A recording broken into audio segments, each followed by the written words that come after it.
اور یہ جو ہمارے پرائم منسٹر صاحب بھی پچھلے دنوں گئے ہوئے تھے مدینہ شریف, ننگے پاؤں پھر رہے تھے. یار یہ آپ لوگ کس نے آپ کو یہ باتیں پڑھائی ہیں خدا کے لیے؟ یہ نہیں. اور وہ امام مالک کی طرف منسوب کیا. یار امام مالک کو تو ہم بعد میں دیکھتے ہیں نا. مجھے بتائیں حضرت ابو بکر, عمر, عثمان و علی, یہ رول ماڈل ہے امت کے لیے. یہ آپ کے بزرگ بابے رول ماڈل ہے. یہ کیا ننگے پاؤں پھرتے تھے مسجد نبوی میں کہ باہر جو گلیوں میں؟ اتنی گرمی ہوتی ہے یار, کنکر پاؤں میں چپ جاتے ہیں. کیا یہ عاشقان رسول نہیں تھے؟ بتائیں یہ کون سا آپ عشق کا اظہار کر رہے ہیں؟ بلکہ میں آپ کو ایک باپا جانی کی بات سناؤں. باپا جانی جب حج کے لیے گئے نا تو وہاں پہ ایک کوئی اور بریلوی مکتبہ فکر کے بہت بڑے عالم دین تھے, یعنی ان کے ساتھیوں میں سے مجھے واقعہ خود سنایا ایک بندے نے. تو وہ ان کو ملنے کے لیے ان کے ہوٹل پہ چلے گئے. وہ ہوٹل کی 4تھی منزل پہ تھے. تو باپا جانی نے کہا آپ نیچے آ جائیں, میں نے اوپر نہیں آنا. ان کا کیوں؟ انہوں نے کہا کہ وہ نبی علیہ السلام کی قبر مبارک ہے مدینہ شریف میں, تو میں تو اوپر چڑھ جاؤں گا. اچھا وہ بھی مولوی کو میرے ارسیانہ سی انہیں پھکی دی تھی. انہوں نے کہا بھائی جی نبی صلی اللہ علیہ وسلم کی قبر مبارک زمین کے لیول پہ نہیں ہے, زمین سے نیچے ہے, تو آپ تو زمین کے اوپر بھی نہیں کھڑے ہو سکتے. اور اس سے اگلی پھکی لے لیں,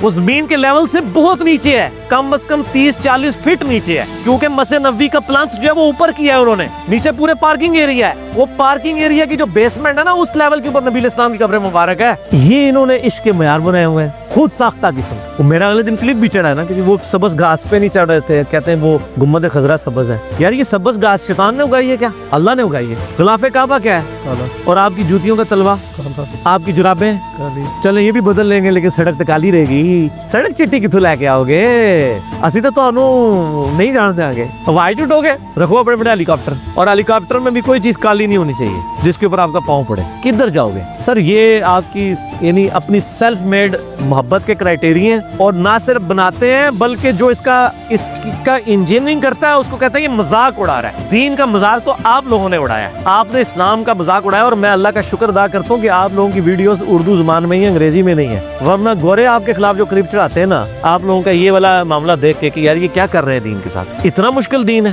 ٹھیک ہے جی, جہاں آپ نے چھوٹی چھوٹی چیزوں کے اوپر یہ چیزیں, یہاں لوگ مزاروں کی طرف پیدل جا رہے ہوتے ہیں, جا کے سیدھے گھٹنے ٹیک دیتے ہیں, ماتھے ٹیک دیتے ہیں جا کے. یار خدا کے لیے مسلمانوں کا ملک ہے تو مسلمانوں والے کام کریں. اگلا سوال یہ کہ اگر کوئی شخص مدینہ شریف کے قبرستان بقیع غرقد میں دفن ہو جائے تو کیا اسے جنتی سمجھا جائے گا؟ ہاں جنتی سمجھا جائے گا اگر آپ کے فرقے کا ہو. ساڈے کو تو پھر یہی جواب نے نا. شیخ زکریا کاندلوی جنہوں نے فضائل اعمال لکھی ہے, کدھر دفن ہے؟ بقیع غرقد میں. پوری زندگی مسجد نبوی میں درس دیتے رہے وہ, تو کیا اہل حدیث اور بریلوی اور شیعہ ان کو جنتی ڈکلیئر کر دیں گے؟ جب نہیں کریں گے تو سر اپنے بابے بھی اپنے بوجھ سے رکھو, کس چیز کی دوست ہے. اور ان سے پوچھیں عبداللہ ابن ابی کی قبر کدھر ہے؟ بقیع غرقد میں. پہلے تو سانجا قبرستان تھا, ٹھیک ہو گیا. تو اس طریقے سے کوئی فرق نہیں پڑتا, کوئی کہیں پر بھی دفن ہو اس سے کوئی فرق نہیں پڑتا. البتہ یہ چیز ہے کہ جامعہ ترمذی میں حدیث ہے, نبی صلی اللہ علیہ وآلہ وسلم نے فرمایا مدینے میں موت مانگو, جو مدینے میں مرے گا میں اس کی شفاعت کروں گا. صحیح مسلم میں حدیث ہے جو مدینے کے مصائب پر صبر کرے گا میں قیامت والے دن اس کا شفیع بنوں گا. صحیح بخاری میں حدیث ہے حضرت عمر یہ دعا کیا کرتے تھے, اے اللہ مجھے مدینے میں شہادت کی موت عطا فرمانا. اور بخاری میں موجود ہے کہ ان کو مدینے میں شہادت کی موت ملی ہے. ٹھیک ہو گیا. یہ ساری چیزیں, لیکن اسی بخاری و مسلم میں حدیث ہے کہ اللہ نے ہر نبی کو کوئی دعا دی تھی وہ اس نے دنیا میں کر لی. میں نے اپنی دعائے شفاعت اپنی امت کے لیے سنبھال کے رکھی ہے. میری دعا سے میرے ہر امتی کو نفع پہنچے گا سوائے اس شخص کے کہ جس نے اللہ کے ساتھ شرک کیا ہوا. اگر کسی نے شرک کیا ہے وہ چاہے مدینہ شریف میں دفن ہو جائے کوئی فرق نہیں پڑتا, اس کی شفاعت کیسے ہوگی. تو باقی مدینے میں تو میں تو اکثر دعا کرتا ہوں, اے اللہ ہمیں ایمان و عافیت کے ساتھ مدینہ شریف, بلکہ میں ذرا دعا کچھ اور کرتا ہوں, اے اللہ اس دن سے پہلے کہ ہماری روٹی دین کے ساتھ جڑ جائے اور ہم دین کو ذریعہ معاش بنانا شروع کر دیں, اے اللہ اس سے پہلے مدینہ شریف میں موت, بقیع غرقد میں مدفن اور جنت الفردوس میں اپنے نبی صلی اللہ علیہ وآلہ وسلم کا پڑوس عطا فرما, آمین. میں تو یہ دعائیں کرتا ہوں. ٹھیک ہے, دعا کرنا ہے, اعمال بھی اپنے ساتھ, عقائد بھی اپنے دیکھنے, اور باقی یہ صرف عقیدتوں کو جو لے کے چل رہے ہوتے ہیں نا تو وہ اس سے کوئی فرق نہیں پڑنا. جب تک میں کہتا ہوں خانہ کعبے کے اندر بھی کوئی دفن ہو جائے اپنے اعمال کے مطابق اٹھایا جائے گا, کوئی بندہ مدینہ شریف میں بھی دفن ہو جائے اپنے اعمال کے مطابق اٹھایا جائے گا. یار بخاری مسلم کی حدیث ہے, میری بیٹی فاطمہ اس بات پہ نہ کرنا کہ اللہ کے نبی کی بیٹی ہو, اپنے اعمال ساتھ لے کے آنا. اگر اللہ تعالیٰ نے تمہیں پکڑ لیا تو میں اللہ کے حضور تمہارے کوئی کام نہیں آؤں گا. تو فاطمہ تو جنتی عورتوں کی سردار ہے, بخاری مسلم میں ہے.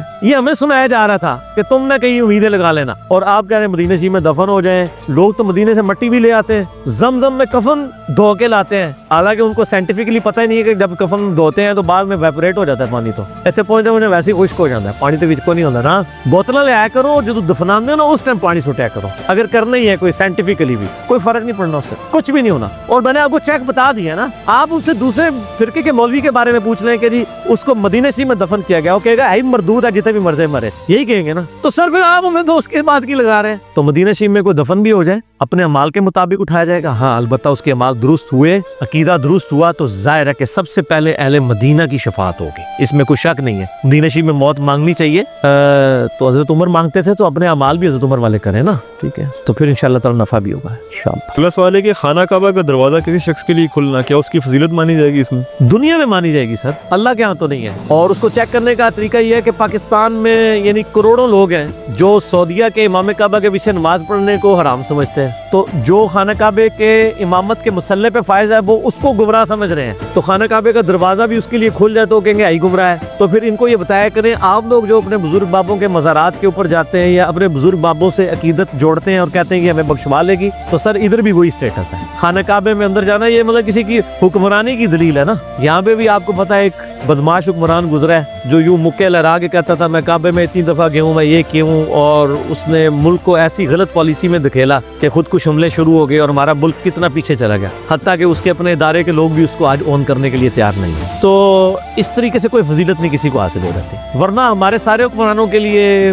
مسجد نبوی شریف میں بھی روزہ شریف کا دروازہ کھولتے ہیں, حالانکہ وہ قبر مبارک تک تو جا ہی نہیں سکتے. قبر مبارک کے آگے تو ویسے ہی دیوار ہے, بس وہ دیوار کے باہر سے ہی ہو کے آ جاتے ہیں. اور خانہ کعبہ شریف کے اندر بھی چلے جائیں, آپ بھی جا سکتے ہیں سر. حتیم خانہ کعبے کا حصہ ہے, جو چھوٹی سی دیوار ہے. میرا پچھلے دنوں کلپ بھی چڑھا ہوا ہے نا کہ قبلہ اول جو ہے وہ خانہ کعبہ ہی ہے, اور قبلہ آخر بھی خانہ کعبہ ہے. بیت المقدس قبلہ اوسط ہے. تو حتیم جو آج بھی کعبے سے باہر ہے وہ کعبے کا حصہ ہے. آپ جائیں اس میں فضیلت لیں, آپ کو کوئی حکمران ہونے کی ضرورت نہیں ہے. ہر بندہ, میں کئی دفعہ میں نے بھی اس میں نماز پڑھی ہے, کوئی بھی بندہ جا سکتا ہے, ٹھیک ہوگا. فضیلت نہیں اس طرح.